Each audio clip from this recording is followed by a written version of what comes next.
Hi, everybody. Welcome to the Bible Summary Series. Today we're starting in Numbers chapter 25. While the Israelites were camped in Shittim, some of the men began having physical intercourse with the women of Moab. These women invited them to join them in sacrificing to their gods. And the Israelites went with them. The Israelites ate the sacrificial meals and ended up bowing down before their gods. They began worshiping the false god Baal of Peor, and the Lord became extremely angry with them. "Take all the leaders of the people," the Lord said to Moses, "and hang them in broad daylight before the Lord, so that my fierce anger may turn away from Israel." So Moses said to Israel's judges, "Each one of you must put to death those of your men who have joined in worshiping Baal of Peor." Right then, as the entire community of Israel were weeping at the tent of meeting, an Israelite man brazenly brought a Midianite woman into his tent in full view of Moses and everybody else. When Phinehas, son of Eleazar and grandson of Aaron the priest, saw this, he jumped up, grabbed a javelin, rushed after the Israelite man into his tent, and drove it through both the man and the woman. Instantly, the plague among the Israelites stopped, but 24,000 people had already died. Then the Lord said to Moses, "Phinehas, son of Eleazar and grandson of Aaron the priest, has turned my anger away from the Israelites, because he was zealous among them with my zeal, so that I did not destroy the Israelites in my anger. Therefore tell him I am making a covenant of peace with him.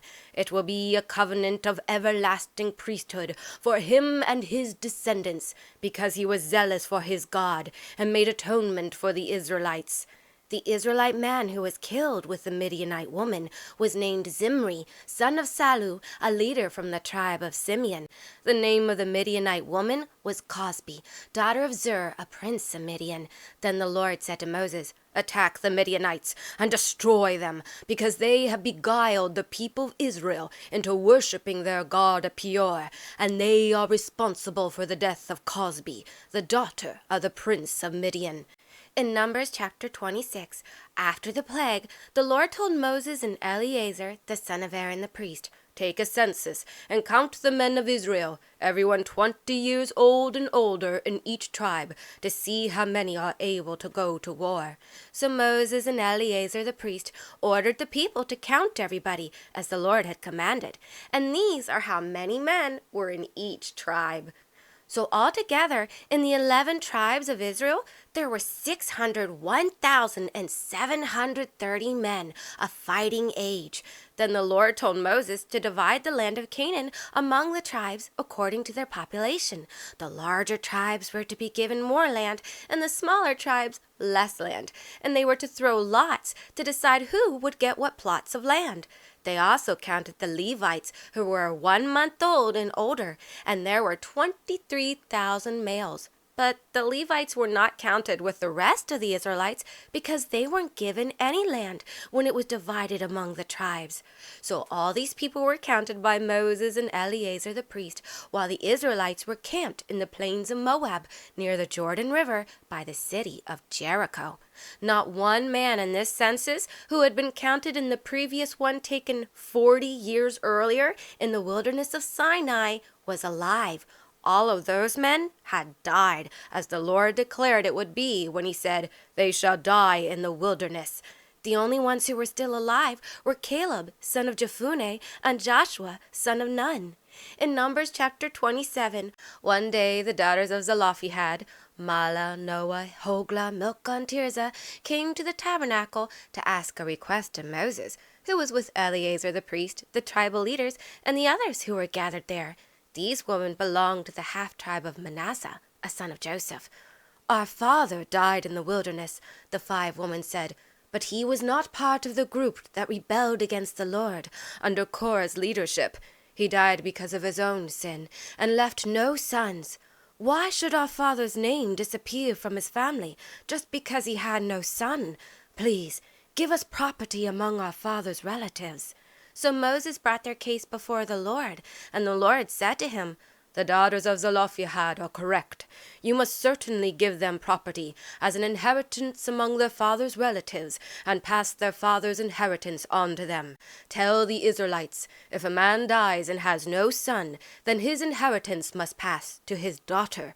If he has no daughter, give his inheritance to his brothers. If he has no brothers, give it to his father's brothers. And if his father has no brothers, give his inheritance to the closest relative in his clan, so that he may possess it.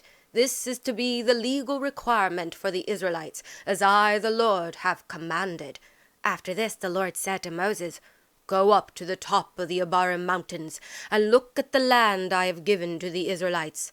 After you have seen it, you too will be gathered to your people, just as your brother Aaron was, for you both disobeyed my commandment in the desert of Sin during the people's rebellion at the water of Meribah in Kadesh, to honor me as holy before their eyes.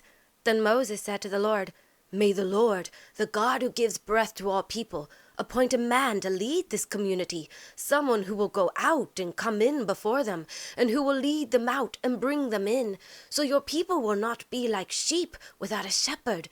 Take Joshua, the Lord replied, son of Nun, a man in whom is the Spirit, and lay your hand on him. Have him stand before Eleazar the priest and the entire assembly, and appoint Joshua as their new leader before them.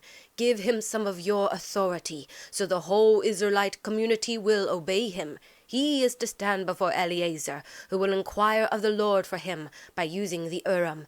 At Joshua's command, the people will go out, and at his command they will come in, he and all the Israelites with him. So Moses did as the Lord commanded. He took Joshua and had him stand before Eleazar the priest and all the Israelites. Then Moses laid his hands on Joshua and commissioned him, just as the Lord had instructed through Moses. In Numbers chapter 28, 29, and 30, God gave Moses further instructions on sacrifices and vows and keeping them and disannulling them. Then in Numbers chapter 31, the Lord said to Moses, Take vengeance on the Midianites for the Israelites. Afterward, you will be gathered to your people. So Moses spoke to the Israelites and said, Arm some of your men to go to war against the Midianites, and carry out the Lord's vengeance against them. Choose 1,000 men from each of the tribe of Israel to go to battle. So they picked 1,000 men from each of the 12 tribes of Israel, which totaled 12,000 men armed for war. Then Moses sent them into battle, along with Phinehas, son of Eleazar the priest, who carried the holy articles and the trumpets for blowing the battle signals. With God at their side, they fought against the Midianites, just as the Lord had commanded Moses, and they slew all the males. They also put to death the 5 kings of Midian, Evi, Rechem, Zur, Hur, and Reba. They also killed Balaam, son of Beor, with a sword. Then the Israelites captured all the Midianite women and children and seized all their livestock, flocks, and goods as plunder. They burned down all the towns where the Midianites had lived, along with their fortified camps. Gathering all their plunder, the men took the people and animals they had captured back to Moses, Eleazar the priest, and the entire Israelite community. But when Moses went to meet them outside the camp, he was furious with the officers of the army. Why have you let the woman live? Moses demanded. They are the ones who followed Balaam's advice and caused the people of Israelite to be unfaithful to the Lord at Peor. That is why a plague struck the Lord's people. Now slay every male among the little ones, and every woman who has slept with a man. But you may spare the young girls who are virgins.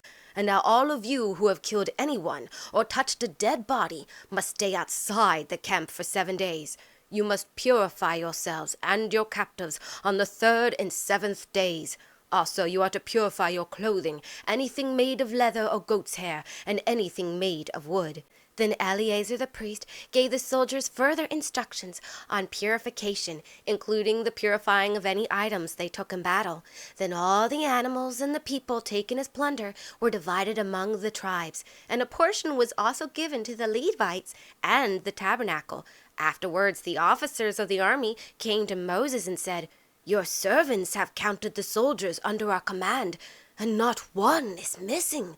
So we have brought as an offering to the Lord the gold items each of us found, armlets, bracelets, rings, earrings, and necklaces, to make atonement for ourselves before the Lord. So Moses and Eleazar the priest accepted the gold offerings, which added up to 16,750 shekels, and brought them into the tent of meeting as a memorial for the Israelites before the Lord.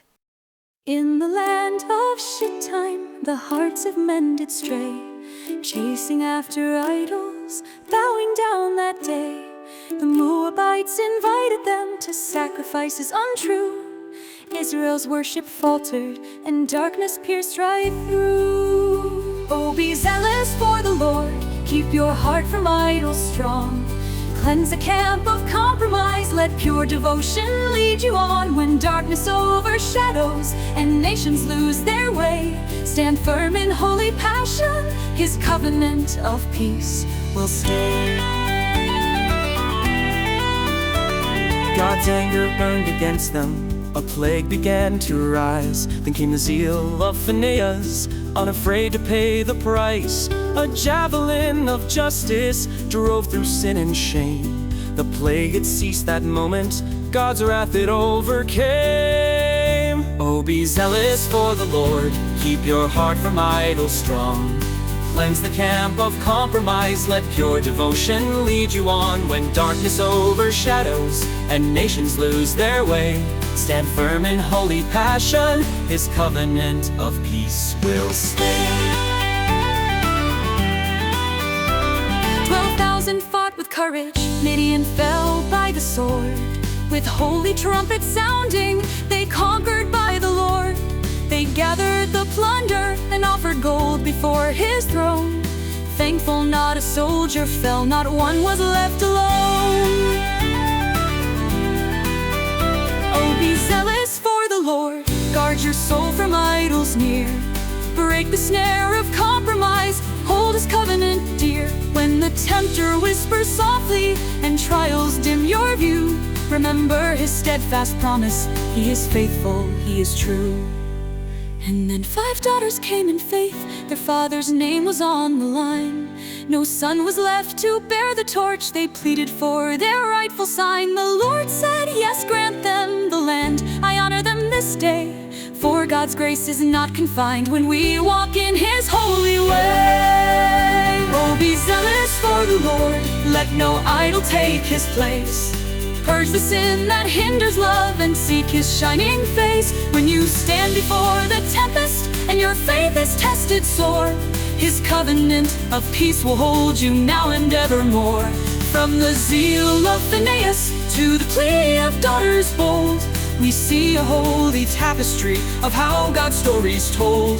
A warning to keep pure our hearts, a call to trust His might. In wrath or love or mercy, our God will do what's right. Be zealous for the Lord, trust in Him alone. For day by day, His grace will see you home.